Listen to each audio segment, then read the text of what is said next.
What's up? Welcome back. I'm John Stark from MyMovieGuy.com, your favorite blind film critic, and today we're talking about Outcome. This is a new Apple Studios release. This one they did not send to theaters, they just put it straight on their streaming service. It's directed by Jonah Hill. It stars Keanu Reeves, Cameron Diaz, Matt Bomer, Jonah Hill, Martin Scorsese, Susan Lucci, Laverne Cox, David Spade, Kaya Gerber. I'm sure inevitably I forgot somebody in and around that mix. It has a pretty stacked cast. Did I say David Spade? David Spade's in this. Um, and the audio description here was done by PixelLogic Media, voiced by Laura Post. So it has all of the makings, all of the trappings of being a good film, yet somehow is not. Outcome is bizarrely not good. Uh, and frustratingly so because it seems to be good. It seems to be one of those films that if Jonah Hill had just walked away from and like Scorsese had just kind of walked up to the editing bay one day and just been like, let me, I got you, you know? He might have been able to make a more coherent or tonally direct film than this. Instead, we have Outcome, which is, again, not great. So, Reeves plays Reef Hawk, who started off his career as a singing tap dancing child on the Johnny Carson show, and has since parlayed that into a massive film career, becoming one of the biggest television film stars, whatever, of his generation. He's already won 2 Academy Awards, although the film doesn't really rest on the laurels of that. Doesn't really explain. He's more into like franchises and stuff now, and they don't focus too much on the Oscar years for him, and he's chasing Oscar bait movies. Now he's into franchises. Actually, now he's into sobriety. So the film tries to tackle cancel culture, but in a weird way because he's so Reeves took a break. Hawk, sorry. Reeves is fine. He's a great dude. Reef Hawk in this film took a break because he was into heroin and he needed to get clean, so he just took like a 5 year break from that to get his situation straightened out. And just as he's readying to rejoin society and get his career back on track, there's a threat of this video of him from back before doing something that he would rather not be released to the public. And he's trying to figure out who it is out there that has this video that is threatening to release it. And his manager slash agent is Jonah Hill. And the weirdest, bizarre role in this entire movie. The film would be a really dark comedy if it wasn't for Jonah Hill's character. Um, he ruins his own movie. It's so bizarre. Uh, so Reeves ends up going on this journey, which could have been more interesting. It's sort of like an apology tour. They start off there are shades of why this could have worked. He starts off having this conversation with Jonah Hill while he's on the toilet. Like he's having Jonah Hill's like taking a shit, and Keanu's like having like sitting there and like having this conversation with him as if this whole thing is like not happening. And Reef's assistant is coming in and out of the room, and Reef is like, let's get the because Jonah's like, I can't use this environmental shit, referring to the toilet paper. So he has he has her go get the good stuff that, and then they like talk about the quality of the. I'm fucking serious. This is in the movie. So uh, at the same time, he's like, who have you pissed off? Who have you ever made mad?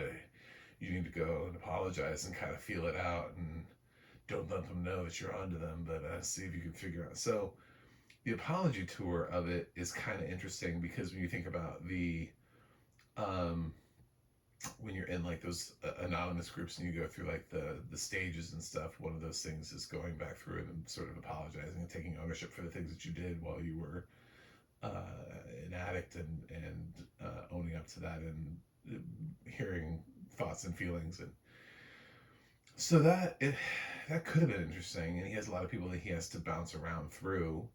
The most interesting one is Martin Scorsese, who is like flawless in this movie. Some of the acting in this movie is what saves it. Martin Scorsese is a pleasant surprise in this.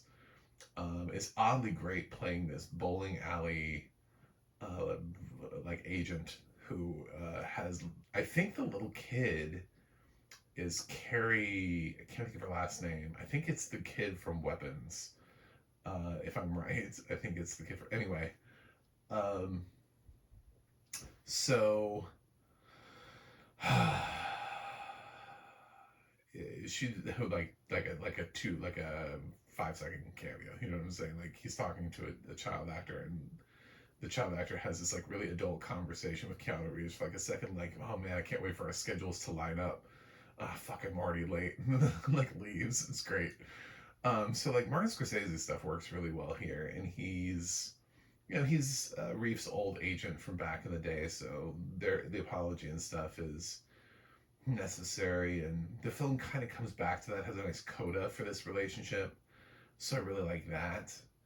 Um, Cameron Diaz and Matt Bomer play Keanu Reeves. I'm just gonna keep referring to Keanu. They play his like longtime friends. Like they've been friends forever, and um, they don't really have their final moment slash reckoning until later on. And the characters have been so oddly used and weirdly written that by the time it comes around for Keanu to sit down and listen to them, it's just, it's like this could have worked, but the journey that we had to get here didn't quite get us. Like Cameron's speech, um, with Keanu's reactions to it is kind of clunky, but it's not like there's nothing there. There's something there. And even Matt Bomer's little speech to Keanu has the hint of something. Like Jonah Hill had a spark of, well, why would someone like Matt Bomer be attached to this Reef Hawk character for all these years? And he answers that question in a way that should have had more emotional resonance to it, but somehow just feels shallow because the rest of the film has felt somewhat shallow. I love the fact that we use Susan Lucci here, but I'm not really sure this is how I would have wanted to use her as Keanu Reeves's mother in this. Influencer mother, by the way, just to give you an idea of where that goes. So, um, it's not even that long of a movie. It's like an 80-minute movie. I just wish tonally we had picked Lane. Jonah Hill being in this, like the rest of the film feels like it has a tone, and like it has a little bit more of a pitch, but then he kind of bounces around to quirky characters, and then it varies depending on who the character is and how they're playing it. And but Hill's character is oddly out of place in terms of bringing in the kind of comic relief that you would find in like an Adam Sandler movie, but not in outcome. Like Keanu is, most of this, he's playing it really straight. He's like very frustrated because he's just reached his sobriety. He has one conversation with somebody where he's like, no, it really matters that you're questioning me here, because it means that you're questioning my entire foundation of sobriety. Like it's just, he's just found this grounding for himself, and he's having to do this really difficult task of listening to everybody and hearing them out. And you can tell that he's really uncomfortable with this, and he's probably not the best celebrity. And that's kind of where we've painted him into the picture, is like, is he the kindest, warmest celebrity ever? Was he that way? Or has he kind of changed a lot? And if Jonah Hill had done a better job of directing that, we would have a better understanding of that. For someone like Jonah Hill, who uh, really did kind of come up as like not initially famous. I don't know if many people understand where Jonah Hill came from. Jonah Hill was Dustin Hoffman's son's roommate in college, and he got cast through a recommendation. He ended up getting cast in the film that I'm having a hard time remembering now. I Heart Huckabees. Um, through he used to prank call Dustin Hoffman, uh, which Dustin apparently enjoyed enough to invite Jonah Hill and get him this brief role, which he then parlayed into other small roles, like in 40-Year-Old Virgin, and kind of, his career kind of taking off rapidly from there, um, being noticed and super bad and stuff like that, into bigger and bigger roles, and of course 2 Oscar nominations. So yeah, we've seen quite a rapid rise career from Jonah, and of course he's an actor who's been in the spotlight for dealing with his weight, and having to deal with how society recognizes him in that. Did he gain weight? Did he lose weight? Did he gain it again? Is he back? The trials and tribulations of starting off as being a little bit of an overweight actor to begin with means that he's always going to be seen that way, as his weight fluctuating. Meanwhile, a skinny actor like a Keanu Reeves, if he puts on weight, it's just assumed that he's putting on weight for a role.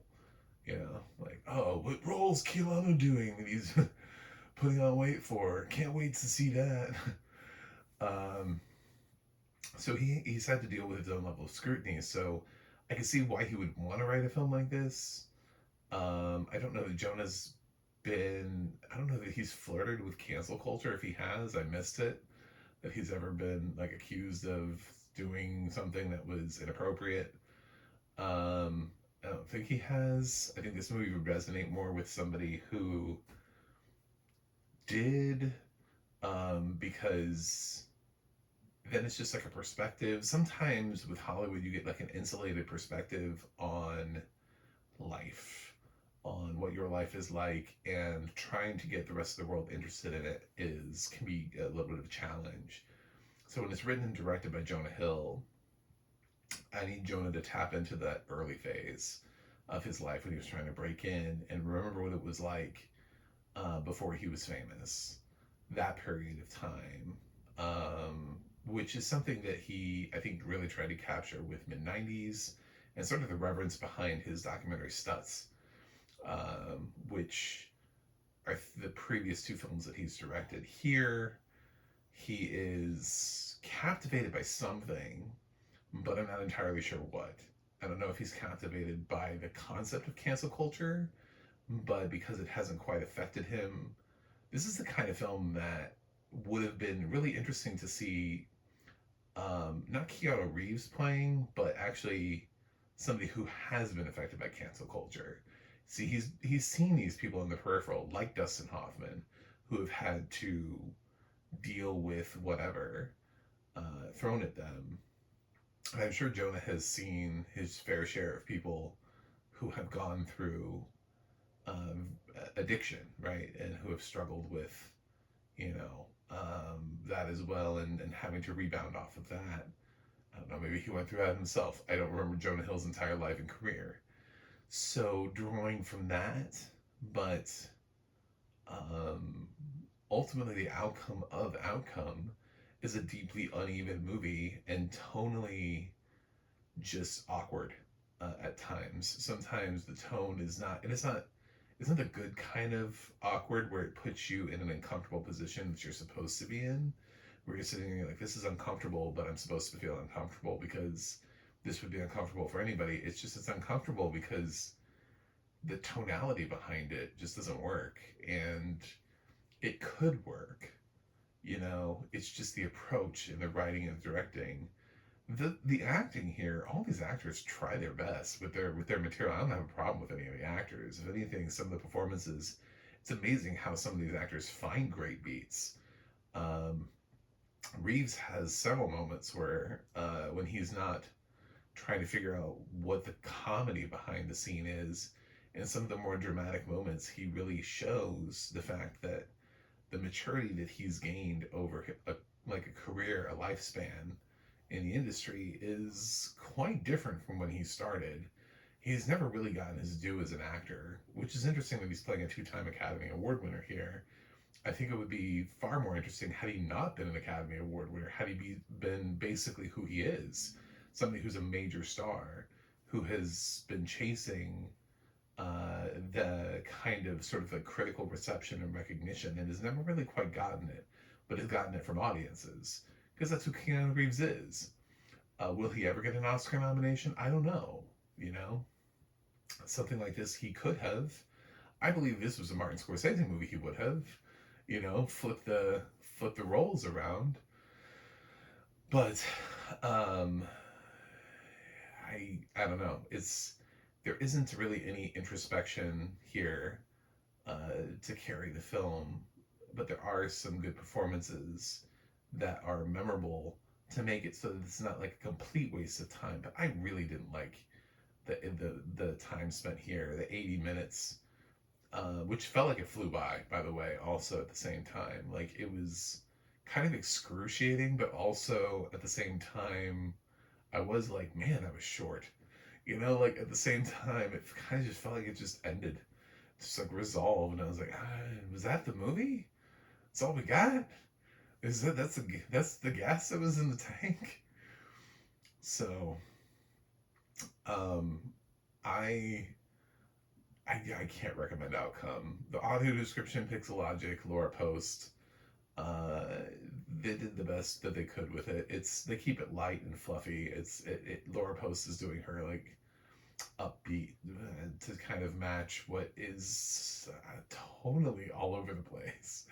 So it's hard to say that her more friendly vocal approach to this works for every point in the movie. This film almost needs performative audio description because it can't really decide what kind of a movie it wants to be to begin with. So I don't know.